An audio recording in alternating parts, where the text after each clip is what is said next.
Lord sa aklat ng unang Thessalonica. In everything, always give thanks, for this is the will of God. Hindi lang po sa mga panahon na tayo po ay nakakaranas ng mga pagsubok, or hindi lang po sa mga panahon na nakakaranas po tayo ng mga magagandang bagay sa ating buhay, ay doon lang po tayo magpasalamat sa ating Diyos. Kundi sa lahat, sabi niya po doon, in all things, always give thanks to God. Alam niyo po ba, napakahirap sa isang tao ang magpasalamat kapag mayroon pong mga pagsubok na pinagdadaanan. Pero pakatandaan niyo po ito mga kapatid na ang pagsubok po, kapag ikaw ay nagpapasalamat sa gitna ng pagsubok, ay ito po yung pinaka-highest and the sweetest sound na pwede pong iparinig sa ating Panginoon. Although sasabihin natin na napaka-weird na kailangan ko bang magpasalamat na ganito na yung aming nararanasan. Yes, kasi po, sabi po ng Panginoon sa Romans chapter 8 verse 28, ang lahat po ng bagay ay itinakda ng Panginoon ayon sa kanyang kabutihan. Amen po. Sa ikabubuti po ng bawat isa sa atin. So sa hapon pong ito ay makinig po tayo ng salita ng Panginoon. At ako naniniwala na 84 years na po ba si Nanay? Yes. Yes, 84 years. Alam niyo po ba sa aklat ng mga awit sa chapter 90, amen, na ang lifespan po ng tao ay 70.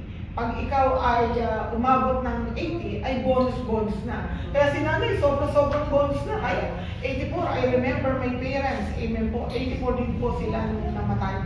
Kaya po, talagang, alam niyo po ba, it doesn't matter how long we live here on earth.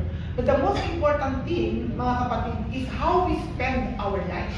Yun po yung pinakamahalaga. Kaya alam niyo po, sa kamatayan ni Nanay, bagamat meron pong isang namatay, pero po, lagi kong sinasabi when I conduct a necrological or funeral service, I always say this, ang gawain pong ito ay hindi para kay Nanay, ginamit lang po ang kamatayan ni Nanay para sa ating pong mga nabubuhay. Kasi kahit anong salita ko, hindi na po ako maririnig ni Nanay. So ang gawain pong ito ay intended po para po sa ating lahat na nabubuhay. Kaya po, before we start, tayo po ba'y manalangin? Tayo po'y pumikit at tayo po'y manalangin. Father God, we want to thank you for this day, O God, Lord. I pray, Panginoon, na kayo po, O God, mangusap sa aming mga puso, Panginoon, O God. Kayo, Panginoon, ang magbigay sa amin ng wisdom and knowledge as we listen to your word, O Lord God. At dalangin ko po, ang banal mong Espiritu Santo, ang patuloy na kumilos. Ikaw lang po ang mataas at mahayag sa kapahayagan ng iyong salita. Just open our mind and our hearts as we listen to your word, O God, Lord. Bless your word, O Lord God. At alam po hindi ito babalik ng walang kabuluhan. Ito po ang aming samot dalangin in Jesus' name. Amen. Amen. Meron po rito sinasabi sa aklat ko ng mga awit 27 verse 4. At ang sabi po rito, one thing I have asked from the Lord, that I shall seek, that I may dwell in the house of the Lord all the days of my life, to behold the beauty of the Lord and to meditate in His temple. Alam niyo po, dadalhin ko po kayo sa tema pinamagatan pong one thing. Doon ko po yung kinuha, yung word na one thing I have asked from the Lord. Alam niyo po, marami po tayong mga bagay na hinihiling sa ating Panginoon at hindi po masamang humiling. Di po ba? Ang sabi ng Panginoon, ask and it shall be given unto you. Seek and you shall find. Knock and shall be open to you. Mandato ng Panginoon yan. Instruction yan ng Diyos sa lahat ng kanyang mga nidala. Alam niyo po, we often use the expression of wanting. At lagi po natin itong madalas marinig sa ating pong mga magulang ng yung word na isang bagay lang anak. Isang bagay lang anak, huwag mong kakalimutan. Di po ba? Yun yung lagi natin pong naririnig, lalo na po sa mga nakakatanda sa atin. Kasi yung one thing, amen, na kung saan ay, ano po ba relasyon nito sa ganito pong pagkakataon? Yung tinatawag na, ano yung connection ng salitang one thing? These words are very big deal for us, especially sa mga ganitong sitwasyon. Ano po ba ang inire-remind? Pag nakakakita tayo ng ganito, parang nakikita natin normal lang, makikiramay, makikisimpatya sa mga naulila. Parang ganun lang yung dumadating sa perception ng isang tao. Pero alam niyo po ba, lahat ng pangyayari sa buhay natin ay merong gustong ituro ang Panginoon. Kaya po, sa hapon na ito, kung naandito ka, buksan mo lang yung isip mo, buksan mo lang yung puso mo. It doesn't matter how old are you now. Ay, matagal pa akong makakaranas ng ganyan kasi bata pa ako. Hey, we don't say that because we cannot control. Only God is in control. Actually po, mga kapatid, kagabi, kararating lang po namin. Supposedly po ay kami po yung mag-handle. Ako po yung mag-handle kagabi. Hindi ko po kinaya kasi gabi na po kami dumating galing po ng Thailand. At alam niyo po, doon sa Bangkok, naandun po kami, umating po kami ng summit. Meron pong isang bus na kung saan ay 43 estudyante na maliliit, 3 teacher. Opo, viral po yun ngayon, di po ba? Nag-viral po siya ngayon. Sa Bangkok po yun. Malapit lang po dun sa summit na aming pinatinan. Yung pala, yung sasakyan, black na. Ano pa rin? Pinilit pa rin na ibiyahe. Tapos hindi alam ng driver na tumatagas na pala yung gas. So biglang nasunog. Patay po ang mga estudyante at yung teacher patay. So makikita po natin, death cannot respect any person. Amen? So ito po yung, tignan po natin, what remind us for this kind of situation. Amen? It reminds us one thing, that we have one life to live. Mga kapatid, may kasibihan, lagi sinasabi, parang ang pusa, may siyam na buhay daw. Naniniwala ba kayo doon? Hindi. I don't believe in that. Amen po.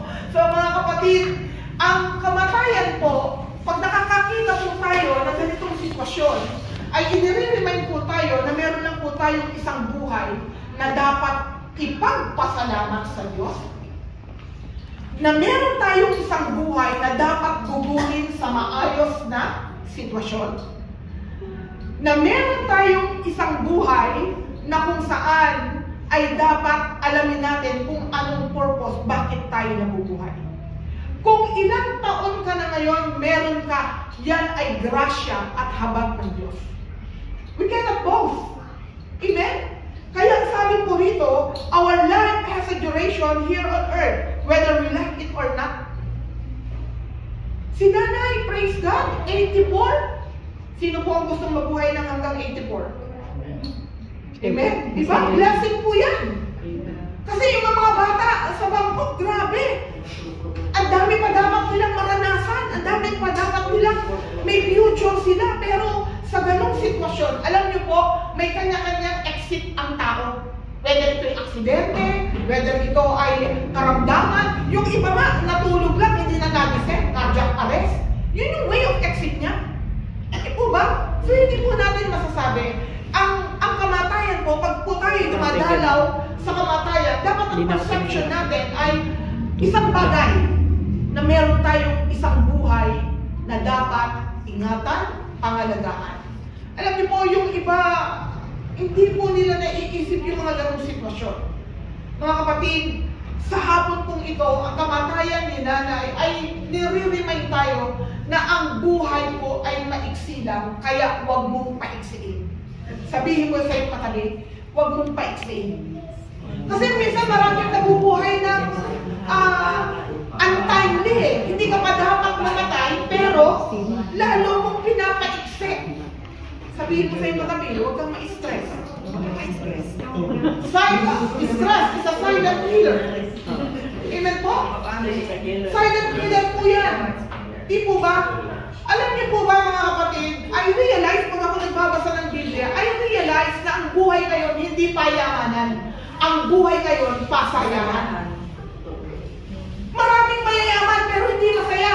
Maraming mayayaman pero walang kapayapaan. Pero simple lang ang buhay, nakakatulog na mapayapa. Nang masaya, hindi mo nga alam kung yung katabi mo bukas, makikita mo ba eh.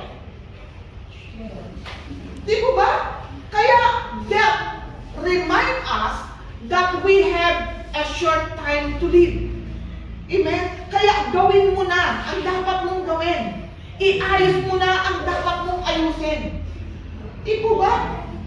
Yung mga makatulad ko pong old age na dito. Di po ba? Alam niyo po, enjoy na po natin ang buhay. I realize habang tumatanda ako, mas gusto ko na yung mapayapa, masaya, nagiging kontento ka. Di po ba? So, mga kapatid, yun po yung gustong i-remind ng ating Panginoon sa bawat isa atin na nagsilang ang buhay. Amen. Kaya dapat ingatan. Our body is the temple of God. Pinahiram lang po ang ating katawan. Kaya po, anong responsibilidad ng pinahiram? Ingatan ang alagaan. Hindi na po. Kasi magbibigay tayo ng account kay Lord. Ate, pag nagpahiram ka ng plancha, buo nung pinahiram mo, nung sinauli sa iyo, sira, ano mararamdaman mo nung sinauli sa iyo? Masakit, di ba? Magagalit ka kasi pinahiram mo ng buo, binalik sa iyo, nagsira. So, ilagay natin sa spiritual na sitwasyon. Pinahiram tayo ng Panginoon ng katawan. Healthy. Walang sakit. Di po ba? Pero ano nangyari? Hindi mo sinisinong ang katawan mo. Puyat ka ng puyat. Di po ba? Kain ka ng kain dito. Nakala mo ng bawal. Di po ba? Bisyo ka pa ng bisyo. Hindi po yun. Kasi our body is the temple of God. Inire-remind po tayo ng ating Panginoon. We have one life to live. Kaya mga kapatid, do it. Amen. Use it for the glory of God. Pangalawa, ang kamatayan po ay inire-remind tayo that death will come us at the appointed time. Ang sabi po sa Hebrews chapter 9, verse 27, it is appointed unto one once to die, and after that, judgment. Amen? Lagi ko sinasabi, siguro binanggit na po ng aming mga church member dito na nagsalita. Amen? Lagi ko itong sinasabi. May tatlong bagay tayo na hindi kayang iwasan. Amen? Yung pagtanda. Kahit na pinakamayaman ka, magpabikibelo ka. Amen? Tatanda ka rin. Pupulugot ka. Di po ba? Dito, siguro, mababa na. Pero tignan mo ang kamay, maaano mo pa rin na matanda na siya. Di po ba? Pangalawa, na hindi mo kayang iwasan, ay yung tinatawag na kamatayan. Amen? Even the modern technology, even the wisest person today, even though they want to discover, to prolong life, amen? Marami pong mga tao ngayon ang matatalino at dinidiscover po nila na hindi mamatay ang tao. Dinidiscover po nila na kung saan ay maprolong ang buhay ng tao, but still, they did not discover. Why?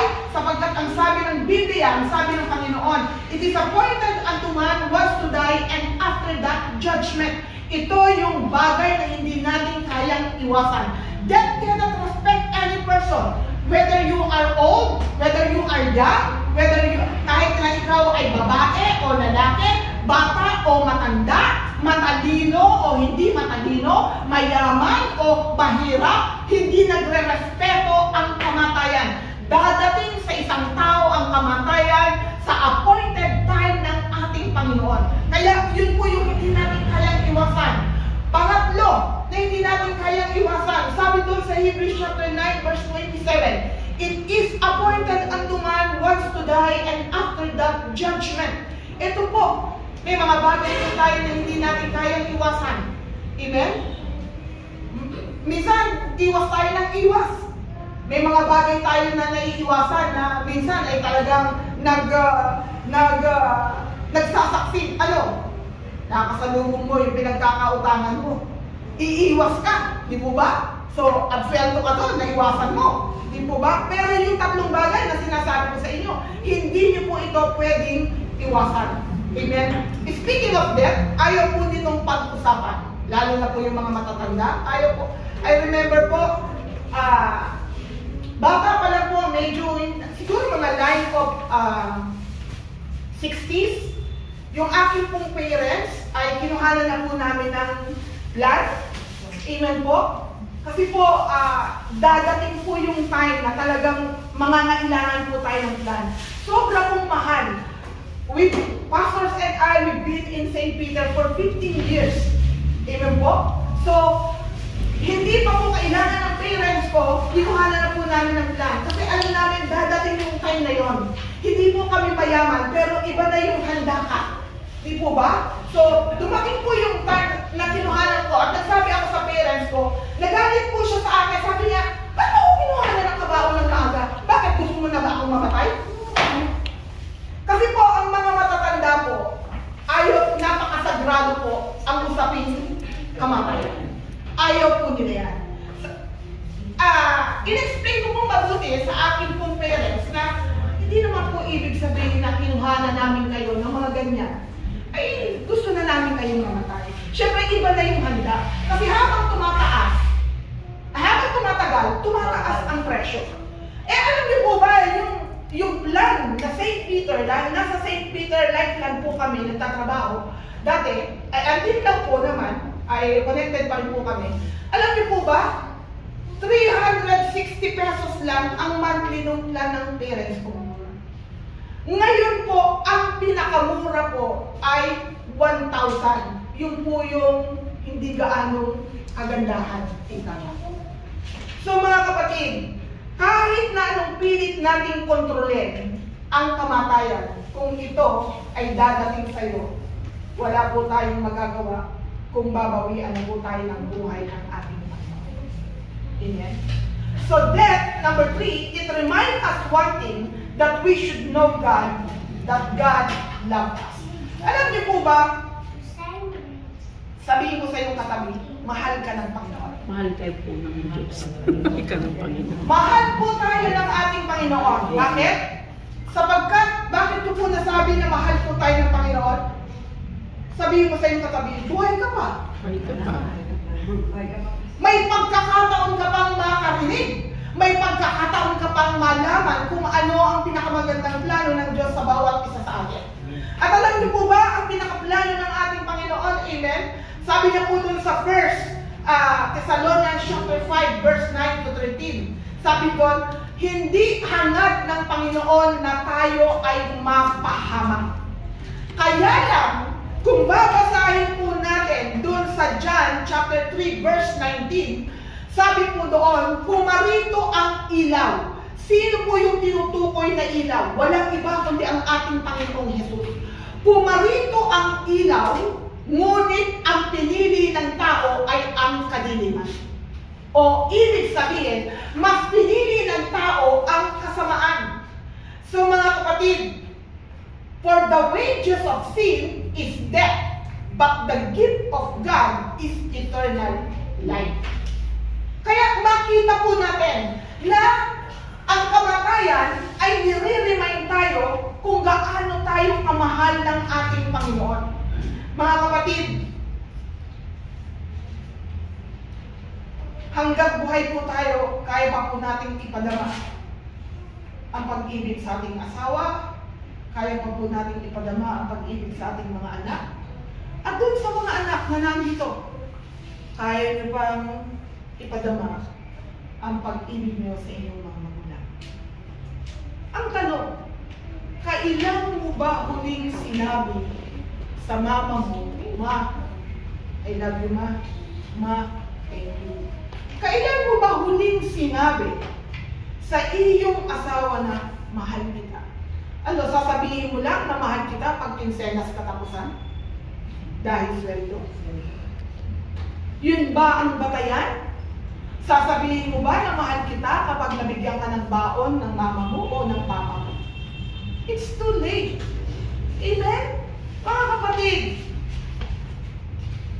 at the age of 84, namatay po ang mother ko. Ready naman po kami.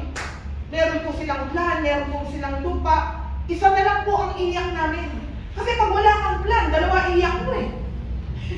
Di ba? Wala kang gagamitin. Ang mahal po ng mamatayan dito sa atin. Sa totoo lang, buti sana kung ibabalot ka lang ng banig. Ipo ba? Pero kami, pinaghandaan po namin ang kamatayan ng aming parents, mga kapatid. At the age 84, ay namatay po ang aking mother. Ibinurol po namin siya na 7 days. Sila po, nandun po sila. Pagkalibing po namin, namatay po ang aking father.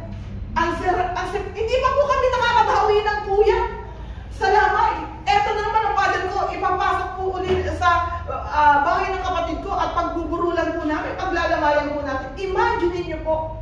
Pero ito lang po yung isang bagay na pinagpapasalamat ko sa ating Panginoon. And I just want to remind everybody, kung buhay pa ang parents nyo, even though you are still married. Amen? Kasi minsan, pag yung mga anak, kapag may kanya-kanya ng pamilya, parang bibihira ng makipag-keep in touch sa magulang. Amen? Ito yung pinagpapasalamat ko sa ating Panginoon, na namatay ang aking mga magulang na walang sumusurot sa aking budhi. Kahit na po, alam ni Pastor yan, kasi ako po, taal na taga-Antipolo. Pure Antipolo po ako. Amen? So kahit po meron akong asawa, meron na po akong mga anak, meron po kaming apo. Amen? I see to it na once a month, dinadalawa ko yung parents ko. At doon ko na-realize, at doon ko na-discover na ang mga matatanda pala ay mararamdamin na. Matampuhin. Doon ko na-realize. I am boldly say this because I experienced personally sa parents ko. Bakit? Pupunta ako doon, bibigyan ko ng 3 pineapple juice yung mother ko. Bibigyan ko ng 2 pineapple juice yung father ko. Pag pala umuwi ako, nagkakakwentuhan sila. Sabi niya, bakit 3 binigay sa'yo? Eh sa akin yung 2. Nagdadamdam pala. So, nung sunod na punta ko, kung 3 sa kanya, 3 rin sa kanya. Para equal, para walang, alam mo yun, walang tampuhan. Kaya alam niyo po, na bedridden ang mother ko. Siyempre, may pamilya na. Ang hirap na pag pamilyarong tao, meron ka na rin mga busy ka na rin. Pero, I see to it na, iniremind ako ng Panginoon, I'm working po sa medical, sa hospital. Matagal din po akong nag-work sa hospital. Amen po, sa nakakaintindi po ako ng konti about sa medical. Kaya, naalagaan ko yung mother ko kasi nagkaroon siya ng bed sore. Amen, di po siya sa akin nakatira kasi isa kong kapatid. Amen. So, alam niyo po ba, yun yung pinakamasarap na portion. I always remember na nung bata ako, siya yung nag-aalaga sa akin. Taas ang kamay ng mga anak. Lalo na yung mga bata pa rito. Taas ang kamay. Ayan. Yun, this is a reminder for all of you. Amen. Ang sabi sa Ephesians chapter 6, kapag igagalang mo at mamahalin mo ang magulang mo, there is a blessing. At hahaba ang buhay mo. I encourage everybody to please read Ephesians chapter 6, verse 1 and 2. Ito ang kalakip na may pagpapala ang Diyos kapag minahal mo, inalagaan mo ang iyong mga magulang. Amen. Sabi ko kay Pastor, iba ang upbringing namin ni Pastor. Amen. Pero po sa aming family, kami po ay intact. Magpasa hanggang ngayon, mga kapatid, gusto tayong i-remind ng ating Panginoon, may father pa po ba? Wala. Okay po. Sino po yung eldest na ito? Okay po. So, ayun po. Sa amin pong pamilya, wala na po kaming both parents, pero po intact kami. Dahil ang kabilin-bilinan po sa amin ng aking mga magulang, kahit wala na kami ng inyong tatang, magmahalan pa rin kayo. Mag-ibigan pa rin po kayo, sabi ng aming mga magulang. At yun po ang pinapractice po namin, mga kapatid. Kaya po dito, inire-remind tayo ng Lord na hanggat buhay ang ating pong pamilya, let them feel our love to them. Amen? So kung mawala man, wala kang pagsisisihan. Sana kung nabubuhay pa siya. Dapat ginawa ko to, dapat pinaramdam ko to. Pero, it's too late. Amen? Pero alam niyo po, we are blessed today because still we have a chance. Amen? To correct ano man yung ating pagkukulang. Yes, nobody's perfect. Sabihin mo sa iyo katabi, hindi ka perfecto.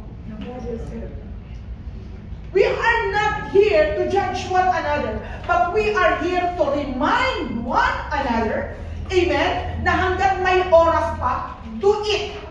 Amen? Kailan mo ba kinamusta yung ate mo? Kailan mo ba kinamusta yung kapatid mo? Kailan mo ba kinamusta yung lola mo, tita mo? Di po ba? So ito yung pagkakataon. That remind us one thing, that God loved us so much. Ito, I just want to emphasize mga kapatid, na kung saan grabe ang pagmamahal ng Panginoon sa bawat isa sa atin. Do we believe that Jesus Christ is Lord? Amen?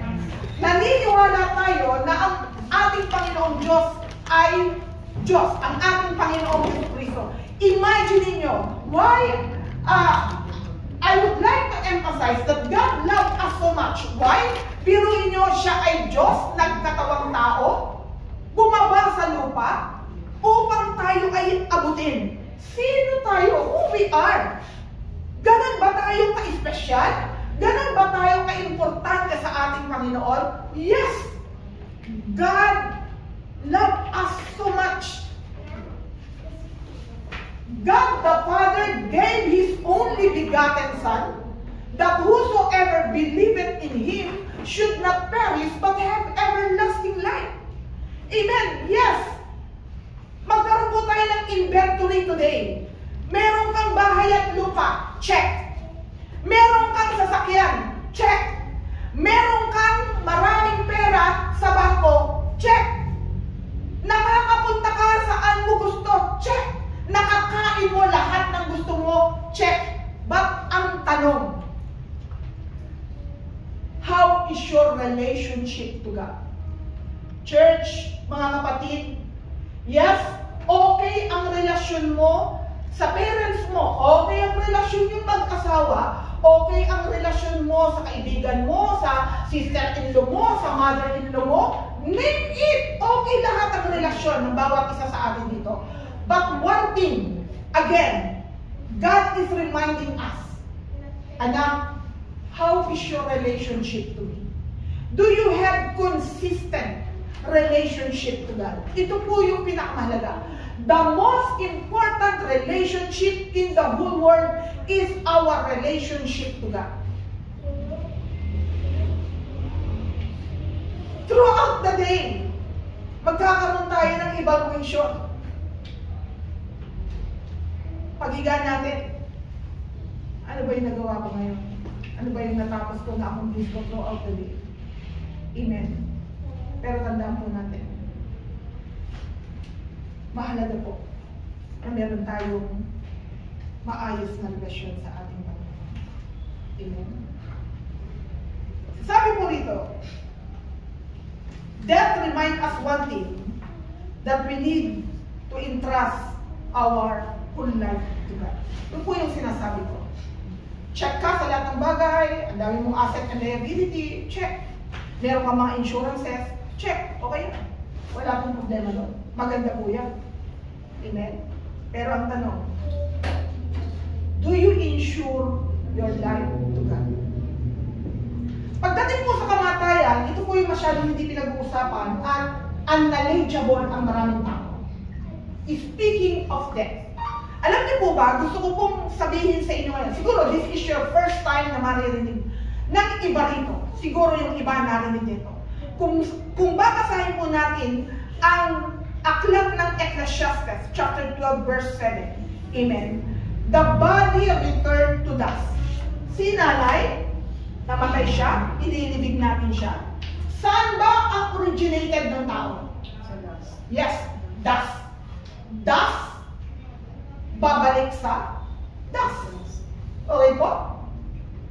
At ang sabi po sa Ecclesiastes 12:7, once the person died, automatic yung spirit niya goes to God. Amen?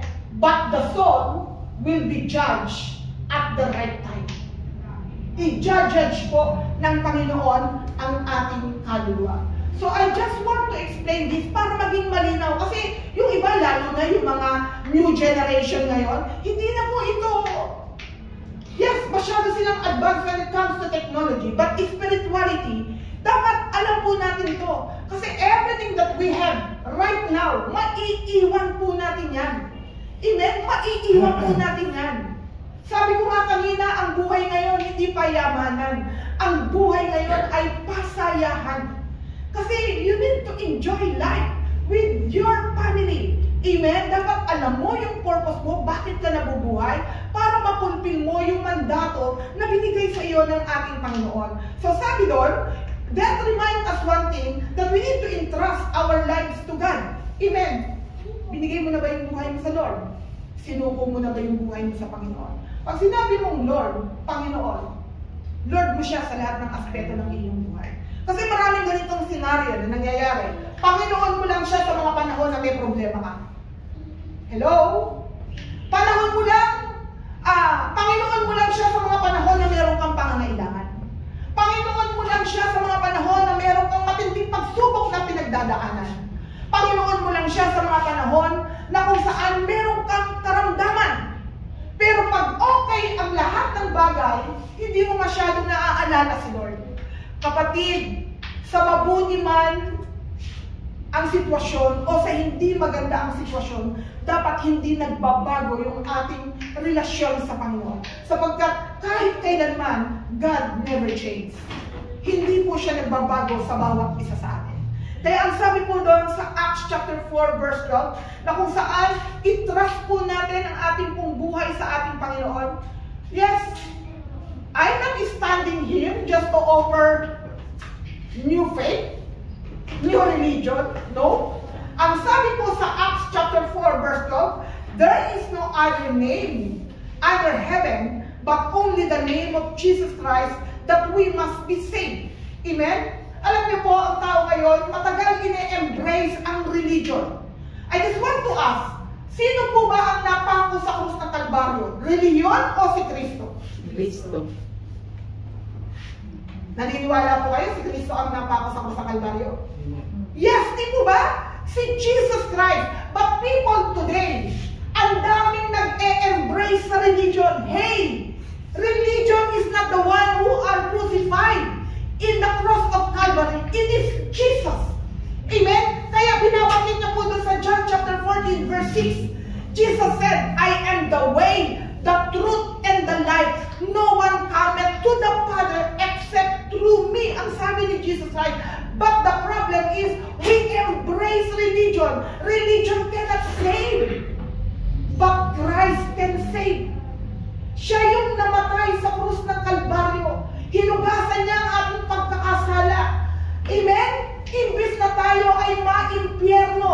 Amen? Imbis na tayo ay mamatay, eternal death. Pero tayo po ay na-restore. We are justified. We are sanctified by the precious blood of the Lord, which is the Lord Jesus Christ. So mga kapatid, kailangan po natin itong maintindihan. Amen? Bakit po? Ang diablo, konti na lang ang kanyang panahon. Kaya, alam niyo po ba, 2 Corinthians chapter 4 verse 4, binubulag niya ang mga kaisipan ng mga tao ngayon para hindi makita ng tao ang katotohanan. Mga kapatid, I encourage everybody. Ano mas madalas na hawak ng tao ngayon? Cellphone. Ang Bible, wala na, itsapera na.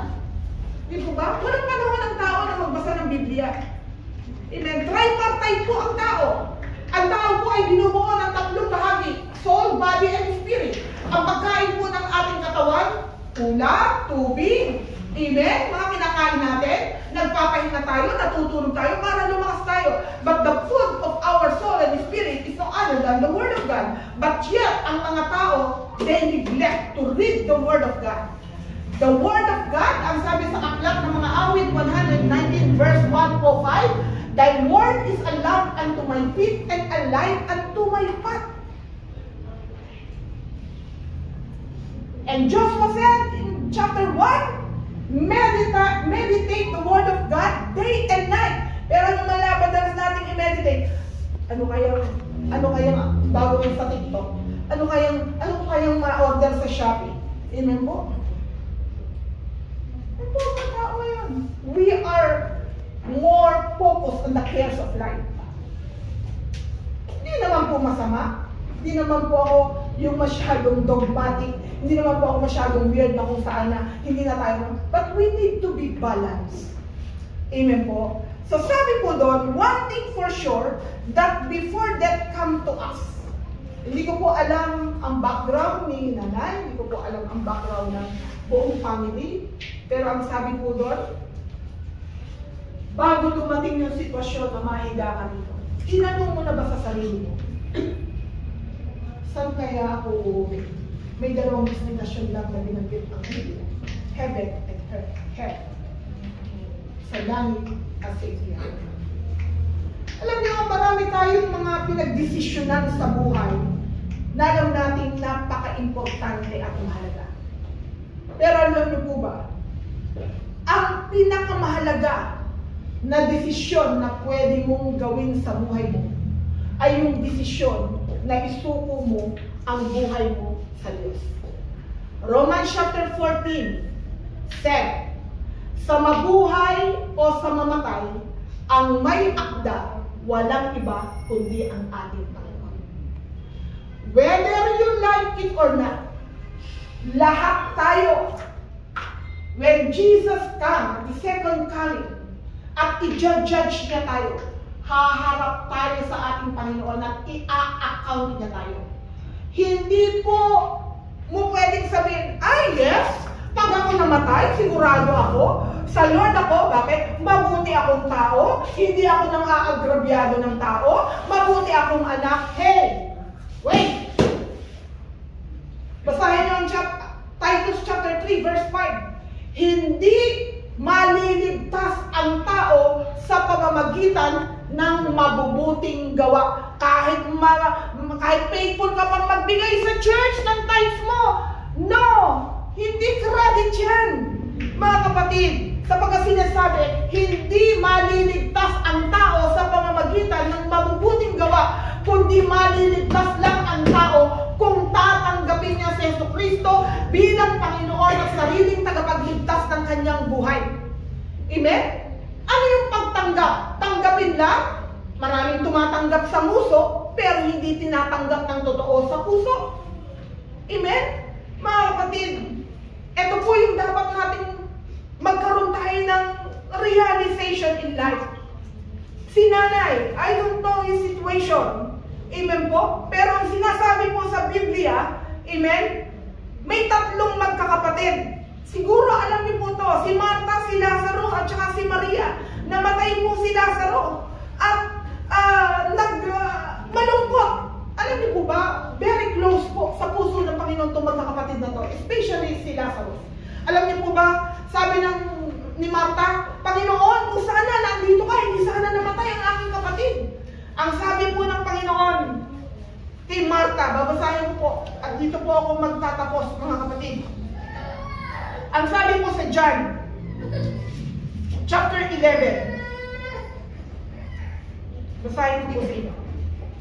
And this is the last verse. Ang sabi po sa John chapter 11, verse 25, Jesus said, I am the resurrection and the life.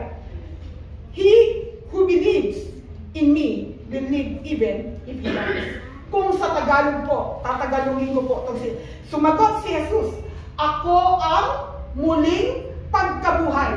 Ang sino mang manalig at manampalataya sa akin, ang sabi ng Panginoong Jesus, siya ang nagsasalita, kahit siya'y mamatay, muli siyang mabubuhay. This is a great knowledge and wisdom na dapat po nating tanggapin. Yes, ang akala ng maraming tao, kapag namatay ka na, tapos na. Yes, physically, tapos na. Hindi mo na siya makikita. But meron pong second life na sinasabi ng Panginoon dito, mga kapatid. Hinahighlight ko nga po sa Bible ko eh. Jesus said, I am the resurrection and the life. Those who believe in me, even though they die, they will live. Kailan po yung mabubuhay silang muli? Sa pagbabalik ng ating Panginoon. Kaya po, mga kapatid, napakahalaga sa panahon natin ngayon na tayong nabubuhay pa ay i-insure na po natin ang ating pong buhay, ang ating kaluluwa sa harapan ng ating Panginoon. Kasi ang bubuhayin lang, yes, bubuhayin ng Panginoon lahat ng nangamatay, according to Book of Thessalonica, lahat ng mga namatay ay bubuhayin ng ating Panginoon. Pero ang isasama lang niya dun sa kanyang kaharian ay yung mga nananalig at nanampalataya sa kanya. Kaya, this is the question. Kamusta ka na? Did you surrender your life to God?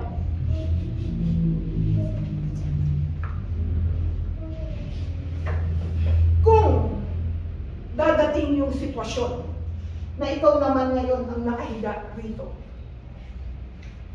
napag-isipan mo na ba bago ka humiga rito kung saan mo gustong spend ang eternity mo? It is with the presence of God or it is in the presence of Satan, which is in hell. Amen. Yan po yung hindi masyadong binibigyan ng importansya ng maraming tao. Ang tao ngayon, happy, mahalaga, nabubuhay. Di kong mamatay. Minsan mga piloso pa mga tao wala naman tayo magagawa talagang mamamatay di po ba? Oo nga, wala tayong magagawa. Doon talaga lahat tayo. Pero ang totoong matalinong tao, sabihin mo matalino. Talino. Ang totoong matalinong tao, maging ang kanyang kamatayan ay kanyang pinaghahandaan. That's the Bible says. Amen? Paano paghandaan ng kamatayan? Yun yung sinasabi ni Jesus Christ.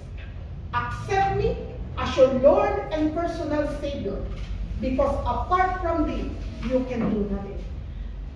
Mga kapatid, ang hirap na po, hindi niyo ba nakapansin? Habang tumatagal, pahirap ng hirap ang buhay. Pasama ng pasama ang mga tao.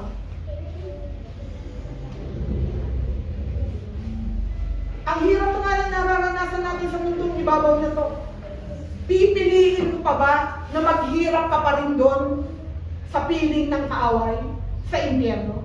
No! If you are clever enough, if you are a wise person, hindi mo na naising spend ang eternity mo sa impyerno. We should rather choose to spend our eternity in the presence of God. Pero alam niyo po, hindi po yun basta gano'n. Amen? Hindi po yun basta gano'n. Pag lalabas ka ng ibang bansa, kailangan may passport ka. Tama? Hindi ka makaka-entry ng ibang bansa kung wala kang passport. Ang passport ng tao ngayon to get into heaven is no other than the Lord Jesus Christ. Kaya po mga kapatid, ang kamatayan ni nanay ay naging mabunga, naging kagamit-gamit ang kanyang kamatayan para tayo makapakinig. Ito pala ang realization ng buhay. Ito pala ang realization ng kamatayan. Na isang araw, dadating din ako o dadating din tayo sa isang sitwasyon ng buhay. Pero ang pinakamahalaga, handa ka na. Sabihin mo sa iyo katabi, handa ka na. Handa ka na. Anumang oras dumating, ang mahalaga, alam mo kung saan ka uuwi. At doon ka uuwi sa piling ng ating Panginoon. Amen. Pwede po ba tayong lahat tumayo?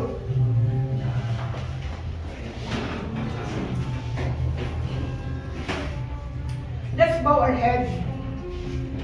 Let's close our eyes.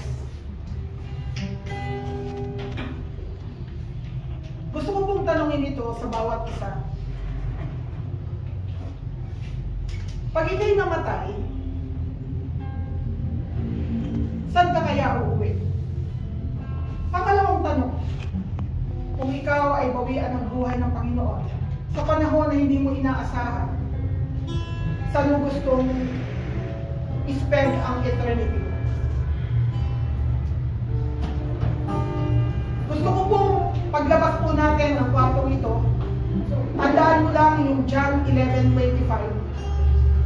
Jesus said, I am the resurrection and the life. Those who believe in me, even though they die, they will live. Kaya kapatid, sa hapon mong ito, isa lang ang dapat mong sinisigurado sa iyong buhay. yung meron kang tamang koneksyon, yung meron kang tamang relasyon sa ating Panginoon. Tandaan po natin, wala po tayong pwedeng may pagmayabang. Lahat ng bagay na meron ka, maiiwan yan. Di mo yan madadala sa kamatayan mo. Isa lang ang madadala natin pag tayo namatay, yung maganda nating relasyon sa Diyos.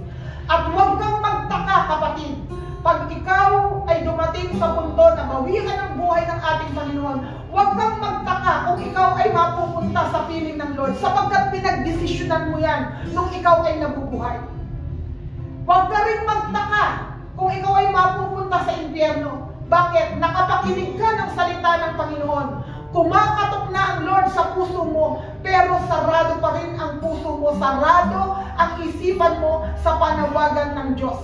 Kaya ngayon pong hapon, lahat tayo, huwag mong isipin kung anong reliyon meron ka. Huwag natin pag-usapan kung anong reliyon. Ang pag-usapan natin dito, kapatid, yung relasyon natin sa Diyos. Sapagkat ang relasyon, yan ang magpuugnay sa atin sa Diyos.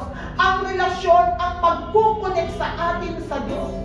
Kaya po mga kapatid sa pananampalataya, sino po rito ang gusto niya na kung saan makasigurado siya na ang kanyang buhay, ang kanyang espiritu, katawan at kaluluwa ay gusto niyang i-ensure sa ating Panginoon? Hindi dahil gusto mong mapunta ng langit, hindi dahil sa ayaw mong mapunta ng impyerno, sapagkat kapatid, dahil ito yung alam mong tama. At hindi lang po natatapos sa pagtanggap. Hakbangan mo. Yakapin mo ang relasyon mo. Yakapin mo ang connection mo sa Diyos. Kaya po sa hapon na ito, itaas mo ang iyong kamay. Huwag kang mahiya. Ang usapin dito ay kaligtasan mo. Hallelujah, Jesus. Sino po rito ang gustong i-ensure niya ang kanyang buhay sa Diyos? Amen. Salamat po sa mga kamay na nagtaas. Oh, hallelujah, Jesus. Hallelujah, Jesus. Sa lahat po ng mga nagtaas ng kamay, sumunod po kayo sa maikling panalangin. Hindi niyo po sa akin sabihin niyo po ito sa Panginoon. Sumunod po kayo. Panginoong Jesus, salamat po na ikaw pala yung totoong buhay ko. Ngayon po naunawaan na ang buhay na meron ako ay biyaya mo. Kaya Panginoong Jesus, inaamin ko po na ako isang makasalanan at namatay ka sa krus ng Kalbaryo upang ako'y tubusin. Kaya sa oras na ito, tinatanggap kita sa aking puso, sa aking isipan, bilang Panginoon at sariling tagapagligtas ng aking buhay. Simula sa araw na to, hawakan mo ako, pangunahan mo ako. Salamat po sa kapatawaran at sa buhay na walang hanggan. In Jesus' name. Amen. Manatili po kayong nakapikit at ako po'y mananalangin. Panginoon, maraming pong salamat, dakilang Diyos, sa mga anak mo na nagsuko, nagsurrender ng kanilang buhay sa inyo. Ito po yung pinakamahalagang desisyon na ginawa namin sa aming buhay. Ang isuko namin at ipagkatiwala. Dahil alam po namin, Ama, wala naman po kaming magagawa. Limitado po kami. Limitado kami sa karunungan, limitado kami sa kalakasan, limitado kami sa resources. Pero salamat, Ama, na meron kaming Diyos na kinikilala ngayon na hindi ka limitado, Panginoon. Walang bagay na mahirap sa mga taong may pananampalataya sa iyo, dakilang Diyos. Kaya Lord, dalangin ko po ang mga kapatid kong ito, Panginoon, na nagsuko ng kanilang buhay. Samahan mo sila, O God. Gabayan mo po sila. I-guide niyo po sila, Holy Spirit, Panginoon, O God.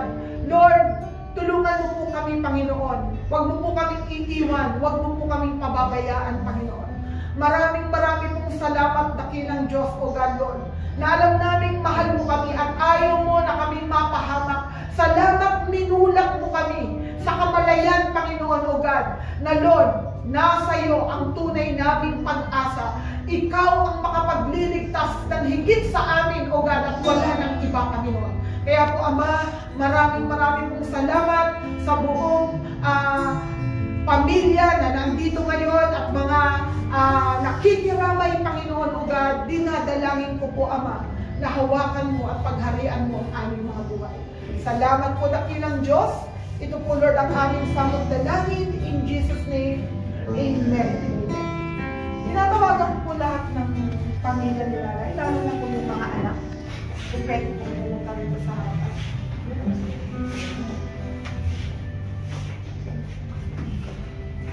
Apat na lang. Ang dalawa na sa college ko sa isa sa sama. Pwede po ba kayong mag-hawak ng mga dahil yung apat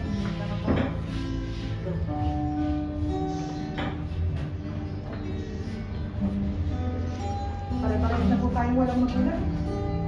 Kaya hindi po natatapos doon, tuloy pa rin po ang buhay. So kayo po yung pangyari. Kayo po yung tatay yung nanay at tatay ngayon. So ang pinakamahalaga po ngayon ay yung mga edad na rin po tayo pare-pares. Ang pinakamahalaga po, mawawala man po sa paningin nyo si nanay, pero yung legacy, yung mga magandang alaala nyo sa kanya, mananatili po yan sa inyong puso at sa inyong isip. Hindi po yung mawawala. Pero sabi ko nga, tuloy pa rin ang mahalaga. Kahit anong mangyari, tuloy-tuloy pa rin po. Padaman niyo po yung pagmamahal niyo sa isa't isa. Wala pong ibang magtutulungan at wala pong ibang magmamahalan kundi po kami. Kaya hindi po usapin dito kung sino may pera o wala. Mahalaga po nagkakamustahan. Amen. Kahit na magkakalayo, sikapin pa rin niyo po na magkaroon po kayo ng bonding. Ito po yung pinakamahalaga. Amen. Kasi kundi na lang po ang ilalagi na bawat isa sa atin dito. Praise God. Kung biyayaan tayo ng Lord, nakatulad ng bigat dinanay, napakahalaga. Pero po, yung relasyon po ninyo magkakapatid, intact po dapat. Yan po yung wish ko. Sa pamilya, no perfect family. Alam ko po yun. Hindi po wala po perfect na family. Pero mas lawakan po yung pangunawa, yung pagpapasensya, at lahat po ng bagay ay nakukuha mo sa mga so, salamat. Nandiyan pa po kayo. Buhay pa po kayo. So, makakatwala po na kayong mga magulang. Pero po, i-build niyo po yung love, yung understanding. Yung po yung so, mga nangyayari po ang para sa inyo. Amang banal na makapangyarihan sa lahat. Salamat po sa mga magkakapatid na ito, Panginoon. Lord, hindi ko po sila kilala. Ngunit higit mo silang kilala. Father God, bigkisin mo sila ng pag-ibig. Bigkisin mo sila ng pagkakaunawaan. Kung meron mang mga bagay, Panginoon, na ginagawa ang kaaway, O God, na mga resentment, O Lord God, o mga sitwasyon, Panginoon, na nagkakatampuhan, Panginoon. Father, tanggalin mo ito sa kanila, Panginoon, O God. At dalangin ko manaig ang pag-ibig, Panginoon. Iisa silang magulang. Iisa ang kanilang pinagmulan. Iisang pagkain ang inihanda ng kanilang mga magulang para sa kanila. I-remind mo nung sila'y mga bata, Panginoon. O Lord God, magpasahan na ngayon, O God. Lord, dalangin ko, make them one, O Lord God. Manaig, Panginoon, ang pagkakaunawan at pag-ibig, pagtutulungan sa kanila, Panginoon, O God. Lord, i-bless mo ang mga magkakapatid na ito. Maging yung kanilang dalawang kapatid na wala rito, wherever they are, O God. Lord, bless them. Protect them, Panginoon. Lord, dalangin ko, I decree and I declare, ikaw ang kanilang magiging Diyos, tagapagligtas. Ikaw ang kanilang magiging sandigan, kalakasan. Ikaw ang kanilang pagpapala. Ikaw ang kanilang pag-asa. Ikaw, Panginoon, ang kanilang tagumpay, Panginoon, O God. Lord, tulungan mo sila, Panginoon, O God. Lord, i-bless mo ang kanilang mga hanap buhay. Bigyan mo sila ng good health, O Lord God. Bigyan mo sila ng wisdom, Panginoon, O God. Lord, I pray, Panginoon, kahit matapos, O Lord God, ang libing, Panginoon, ni nanay, naandun pa rin, Lord, they will keep in touch to one another, Panginoon, O God. Lord, salamat po, dakilang O Lord God. Lord, sa paghatid namin sa huling hantungan kay nanay, O God, Lord, punuin mo sila ng kapayapaan. Holy Spirit, i-comfort mo sila. Kahit hindi na po nila makikita si nanay, Lord God, dalangin ko ang salita mo, ang kanilang maging kalakasan, Panginoon, O God. Salamat po, dakilang Diyos, O Lord God. Dalangin ko, i-provide niyo po lahat ng kanilang mga pangangailangan, kanilang mga gastusin. Lord God, sa pagkamatay ni nanay, Panginoon, i-provide niyo po, Panginoon. Kayo po ang gumawa, Lord God. You are a way maker, God, Lord. You are a miracle, God, Lord. You are a great bestower, Father God. I declare blessing upon blessing, O Lord God, sa kanilang pamilya, sa kanilang mga business, sa kanilang mga trabaho, Panginoon, O God. I-release mo, Panginoon, O God. I-release mo ang blessing, Panginoon, O God, para sa kanila, Panginoon, O God. Salamat po, O Lord God. Unity, O Lord God, in spirit, unity, O Lord God, in mind, unity, Panginoon, Lord God, in heart, O God, Lord, ay mag-flow sa kanila, Panginoon, O God. Salamat, Lord God, i-bless mo ang buong pamilya, ang kanilang mga pamilya, kanilang asawa, kanilang mga anak, Panginoon, O God. Lord, maging ang bawat isa na naririto, i-bless mo rin po at ingatan, Panginoon, bawat isa sa amin. Father God, we give you all the glory and all the praises, O Lord God. In Jesus' name, amen.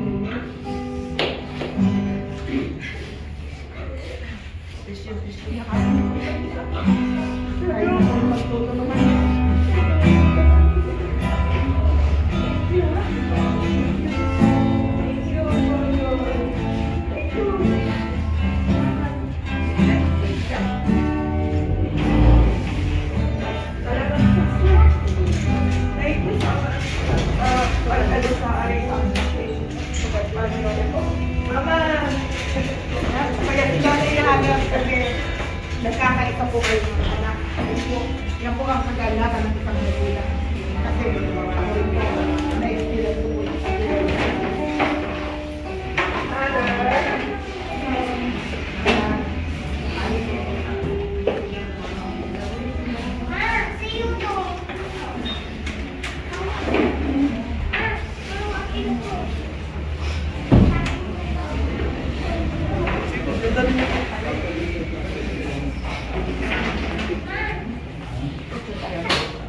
Pwedeng maka-picture muna yung family.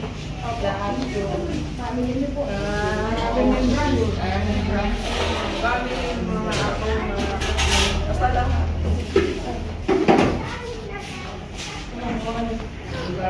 Direct lang yan. Jolie, lahat ng family. Lahat ng sa pamilya, lahat na. Hindi naman tayo kasya, pero focus na lang. Saan si Elter? Dito lang. Dalawa na picture ni Jolie, pwede dalawa na.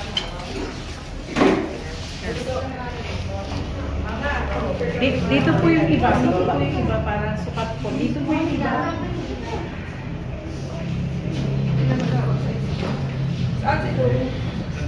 Ikaw may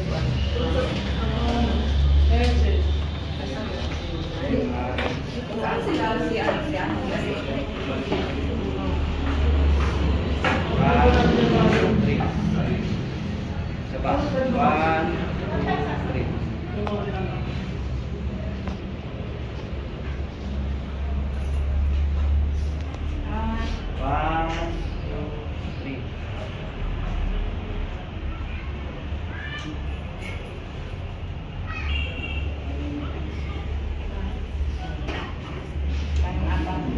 Kami apat naman yung pagkain.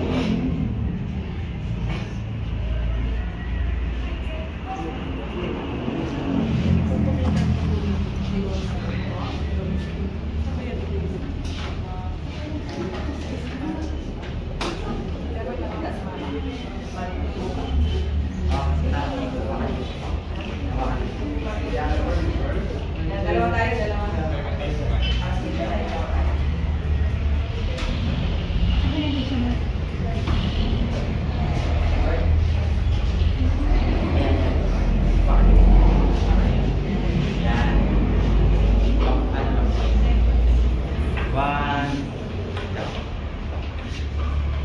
One, two, three.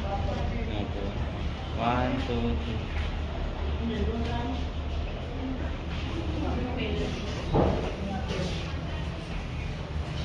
Asa na yung sa kinaling? Ayun ba yun? Okay na. Eh, may pinsan.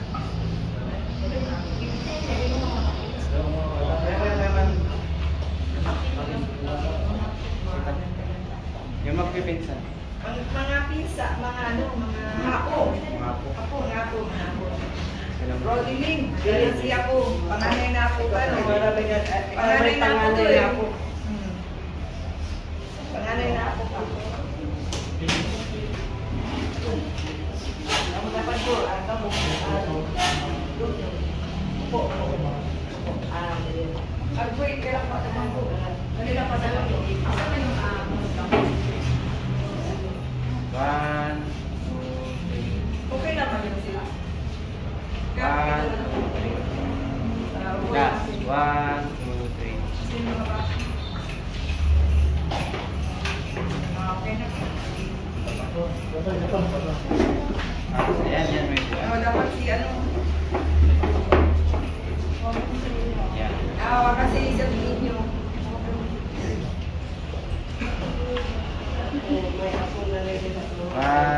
One, 2. May apo na siya. Ang ganda nyo.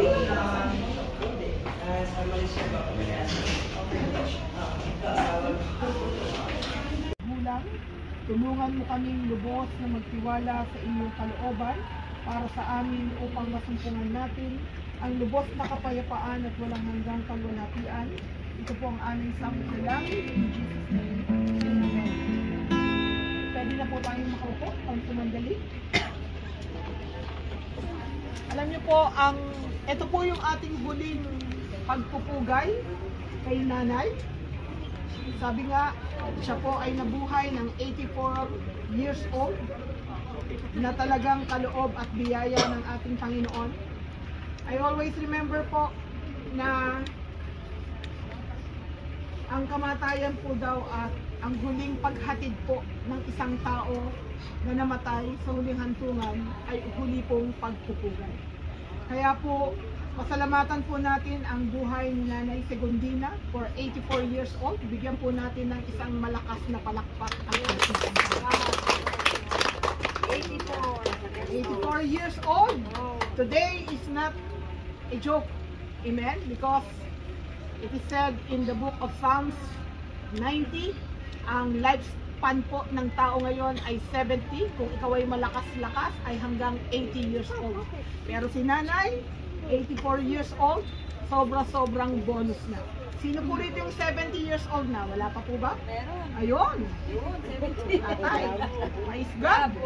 Talagang bonus pa ng Lord ang ibibigay sa inyo na dagdag buhay. Amen! Tama yun tayo. Para meron kay 100,000. Ay, 100,000. Tama, yun mabuhay. Amen. Pero mas maganda siguro, ano po, kung at the age, mas, wag nang abutin yung 100. Diba? Minsan, nakaratay na eh. Hindi mo na ma-enjoy yan. Dapat binibigyan na ng gobyerno yung mas mabatang yung 100K. 80 pa lang, binigay na yun. Kung pwede nga lang po, 70 years old eh. Para ma-enjoy. Para ma-enjoy na po, ano po. So, purihin po ang Panginoon. Alam po natin that the author of life is no other than the Lord Jesus Christ. Amen po. Siya po yung may akda ng buhay at siya rin po yung kukuha nito. Pero ang pinakamagandang balita po mga kapatid, katulad po ng na-share ko kanina doon sa chapel, amen, ang sabi ng Panginoon sa Juan 11:25-26, ako ang muling pagkabuhay. Si Jesus Christ po yung nagsabi nito. Ako ang muling pagkabuhay at ang buhay, ang nananalig sa akin kahit mamatay ay muling mabubuhay.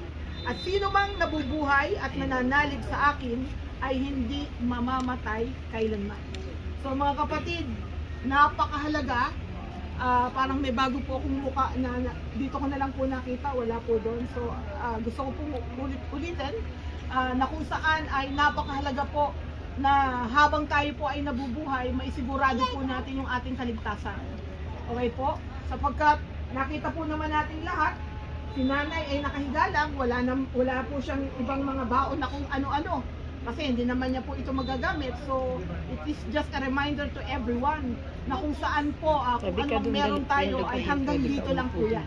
Kaya ang mababaon lang po natin ay walang iba, kundi yun po yung magandang relasyon natin sa Diyos.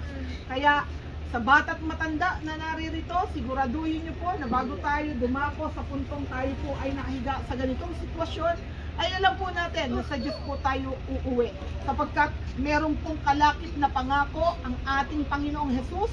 Hindi po si Pablo, hindi po si Timoteo, hindi po si Moises ang nagsabi, kundi ang ating Panginoong Jesus. Sinabi niya po ito kay Marta, sapagkat nagdadamlamhati po si Marta nung namatay po si Lazaro. Kaya ang sabi po ng Panginoon kay Marta, ako ang muling pagkabuhay at ang buhay, ang nananalig sa akin kahit mamatay ay muling mabubuhay, at sino mang nabubuhay at nananalig sa akin ay hindi mamamatay kailanman. Kaya may kasiguraduhan po tayo na kung saan hanggat tayo ay buhay, amen, ay isuko natin, manalig tayo sa ating Panginoon, at tanggapin natin ang ating Panginoon bilang Panginoon at sariling tagapagligtas po ng ating buhay. Alam niyo po ba sabi ni Paul sa Filipos chapter 3 verse 10 to 11, ang tanging hangarin ko ngayon ay lubusang makilala si Kristo, maranasan ang kapangyarihan ng kanyang pagkabuhay at na maguli, makihati sa kanyang hirap at makatulad sa kanya pati sa kanyang kamatayan sa pag-asang ako'y muling bubuhayin. Alam niyo po, Paul, most half of the New Testament, si Paul po ang nagsulat. Kaya po meron po kami tinatawag na Pauline epistle. Ibig pong sabihin, si Paul po ay marami pong naisulat na aklat at siya po ay kinasihan ng banal na Espiritu Santo para masulat po ang kalahati po ng New Testament. At ang tanging hangarin ni Paul ay maranasan niya ang muling pagkabuhay, amen po, na naranasan po ng ating Panginoong Jesus. Awit 23 verse 1 to 4, sabi niya, si Yahweh ang aking pastor, hindi ako magkukulang, ako'y pinahihimlay sa mainam na pastulan, at inaakay niya ako sa tahimik na batisan. Kahit na ang daang ito'y tumatahak sa karimlan, hindi ako matatakot pagkat ikaw ay kaagapay. Ang tungkod mo at pamalo, ang gabay ko at sanggalang. Sabi ng Panginoon, sa bawat isa, this is a great invitation ng ating Panginoong Jesucristo sa Matthew chapter 11 verse 28 to 29. Lumapit kayo sa akin, kayong lahat na napapagal at nabibigatan sa inyong pasanin, at kayo'y pagpapahingahin ko. Pasanin ninyo ang aking pamatok at mag-aral kayo sa akin. Ako'y maamo at mahababang loob at makasusumpong kayo ng kapahingahan para sa inyong kaluluwa. Alam niyo po, this is the right way na ang anak ang maghahatid sa huling hantungan ng kanyang magulang. Di po ba? Pero minsan, mas mahirap po sa isang magulang na siya yung maghatid sa huling hantungan sa kanyang anak. Pero si nanay, nauna po sa kanyang mga anak. So, this is the right way. Kaya lang minsan meron pong nauuna yung anak at nahuhuli po yung magulang. Pero hindi po mahalaga kung sino yung nauna. Ang pinakamahalaga na dapat po nating isipin ngayon, siguraduhin po natin that we have eternal life. Amen po. Naka-insured tayo sa maraming bagay, pero ang tanong, naka-insured po ba yung ating espiritu at kaluluwa sa ating Panginoon? Sabi ng Biblia sa aklat ng Hebrews chapter 9 verse 27, it is appointed unto man once to die and after that judgment. Kanya-kanya po tayong pagharap at meron po tayong pagsusulit sa na ibibigay sa atin ng ating pong Panginoon. Kaya po, ito po ay chance po ng bawat isa na kung saan magkaroon po tayo ng pinakamagandang desisyon na hey, bago ako mahiga sa ganyan, ang isang bagay na dapat siguraduhin ng isang tao, ang uuwiin niya ay sa piling ng ating Panginoon at hindi sa walang hanggang kahirapan, which is dun sa impyerno. Sabi nga, nothing to lose but something to gain. Amen? We need to embrace our relationship with the Lord Jesus Christ, not religion. Religion cannot save people because ang ating Panginoong Hesukristo ang napako sa krus ng Kalbaryo, right? Ang Panginoong Hesukristo, alam natin siya ang nagbata ng hirap, ng pasakit na dapat tayo ang tumanggap, dapat tayo ang nakoronahan, ng tinik, dapat tayo ang hinahagupit, dapat tayo ang tinusok sa tagliran, dapat tayo ang nagpasa ng krus. Pero alam ng ating Panginoon na hindi natin yung kakayanin. Kaya ibinigay ng Diyos Ama ang bugtong na anak, amen, upang siya ang maging sacrificial lamb para po sa ating lahat. Kaya po mga kapatid, pinakikita lang po na sa buhay na ito ay walang permanente. Lahat ay dadating sa sitwasyon na tayo po ay merong final end. Pero maganda at pinakamabuting balita, mismo sinabi ng Panginoon, magkaroon ka man ng pisikal na kamatayan, ngunit may pangako ang Panginoon na buhay na walang hanggan. Muling bubuhayin ng Panginoon lahat ng mga namatay na nananalig at nananampalataya sa Kanya. At pag tayo po ay binuhay na muli ng ating Panginoon, that's the time na tayo po ay isasama ng Lord dun sa Kanyang kaharian.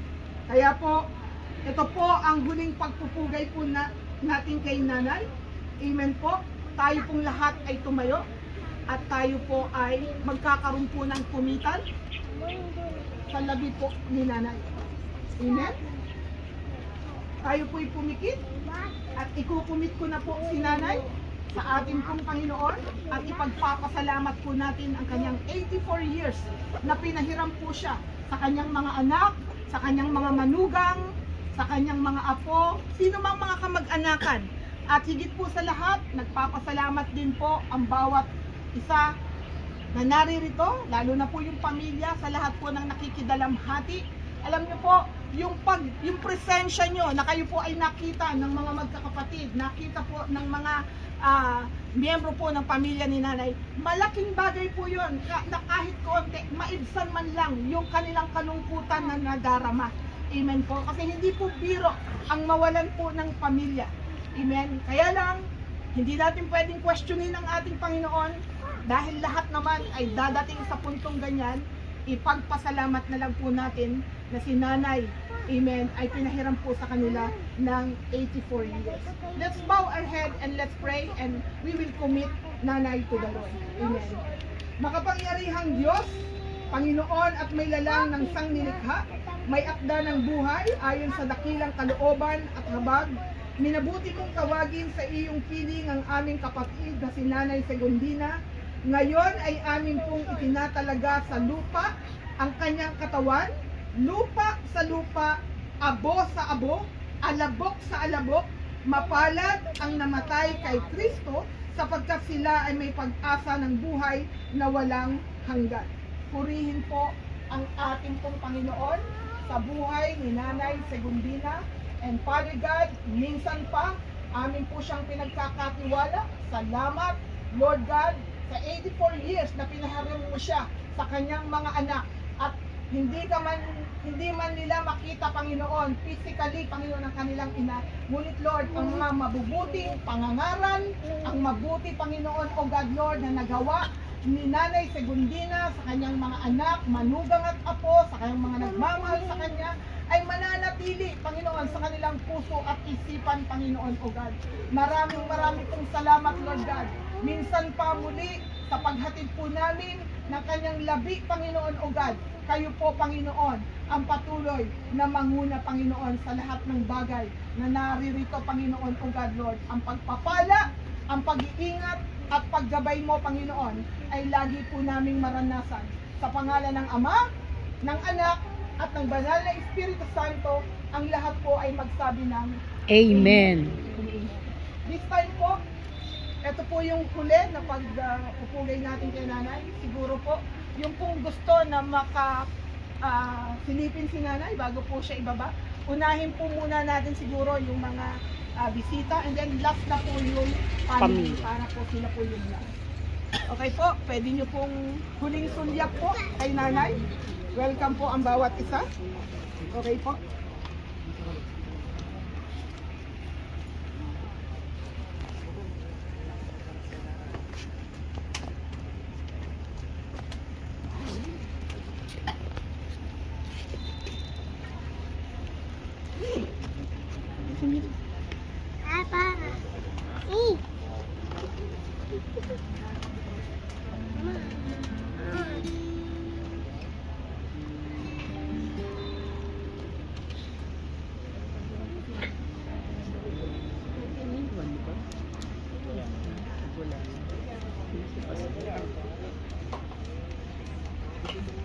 Sige po. Sige po, sige Mga pa po apo? kayo.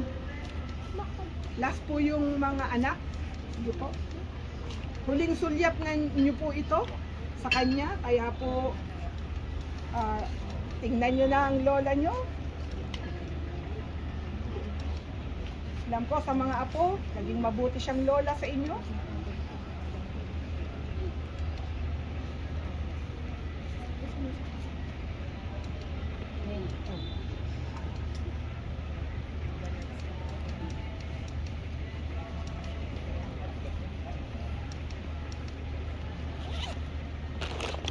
Punas ka, Pastor. Punas yung sabi niya. Bum bum bum bum. Kanino yan? Sige. Pause yung leg niya. Ayan. Pause. Ayan eh. Yan. Ayun sa Ayan ako. video.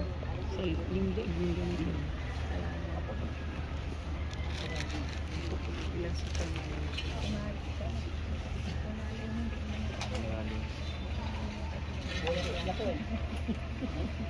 Kuya, ito ka lang dito ako eh.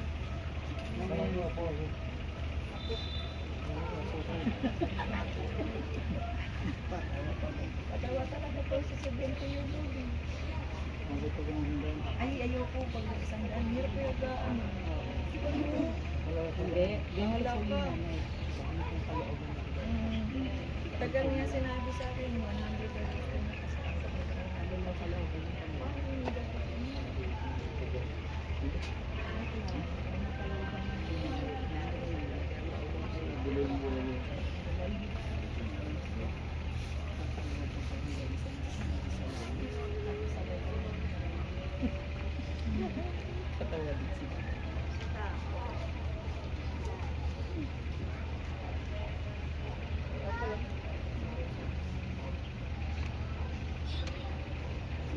Okay po, mga anak na po.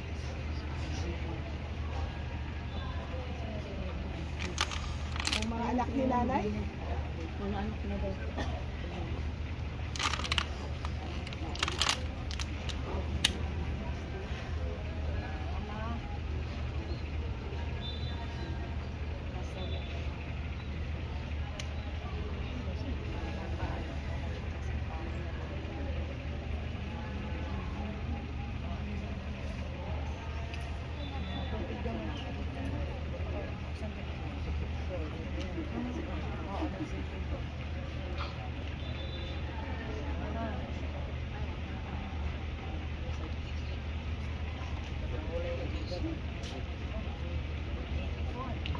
Gusto mo ka matulog lang. Kung magkaon, tulog lang.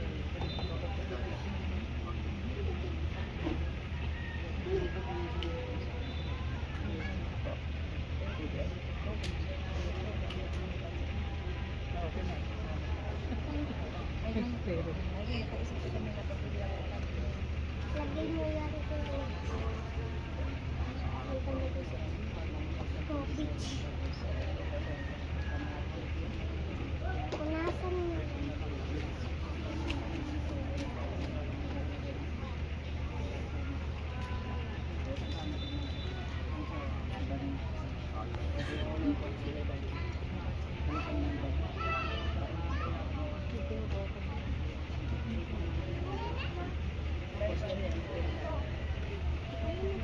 Mama,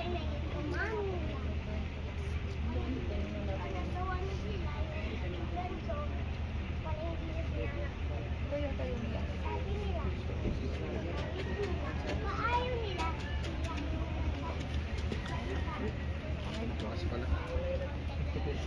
Question naman ako. Iya, ito naman. Maganda camera mo.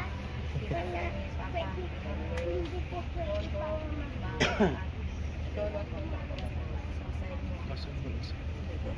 Tsaka sa side ni Mari. tawa-tawa ka ba dyan?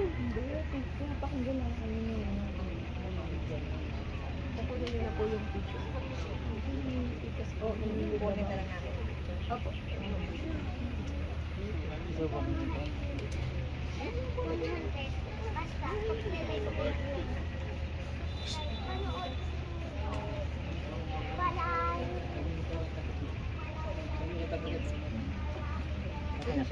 Yung bulaklak po. Mga bulaklak po. Anong gawin sa isa-isa? Isa-isa yung po sa mga Ay, mamaya na po. Opo. Ah, sige, sabihin ko na lang.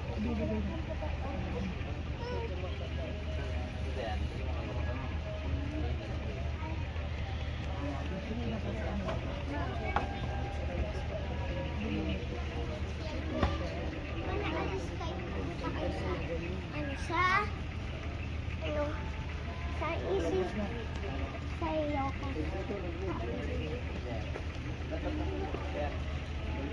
Sa mga ano yun? Ako nakatuwa daw. Wala daw pera si Papa. Si Papa. Daddy.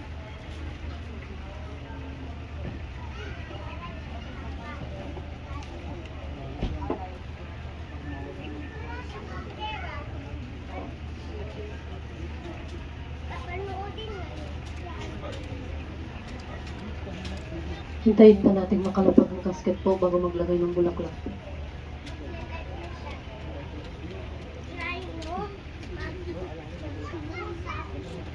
Na ba kayo magbasa sa ilang mundo? Gusto niyo mag-alive. Ano ako? Makinig ko kayo sa akin. Makita sa kalayo. Makita ka sa browser. Ano na? Mahal na yun. 100 na yun. 100 na yun. Basta nakabili na kayo mga pera sa laruan. Sa mapakain. Para hindi na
O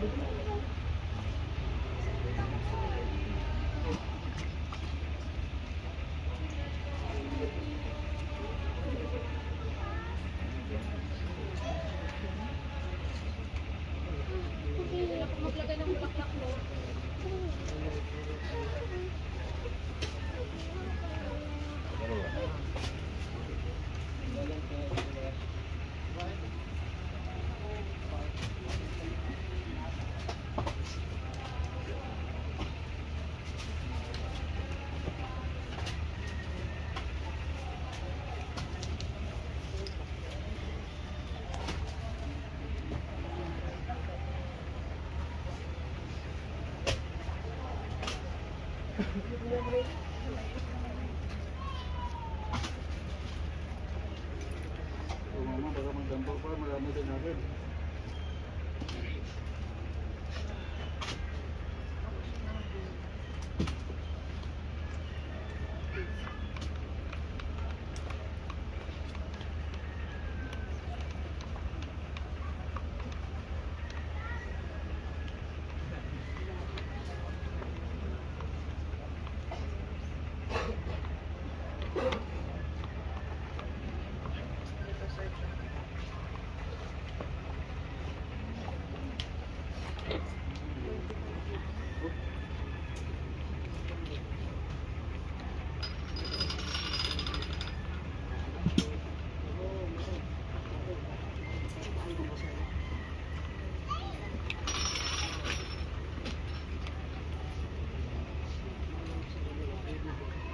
Hindi mo.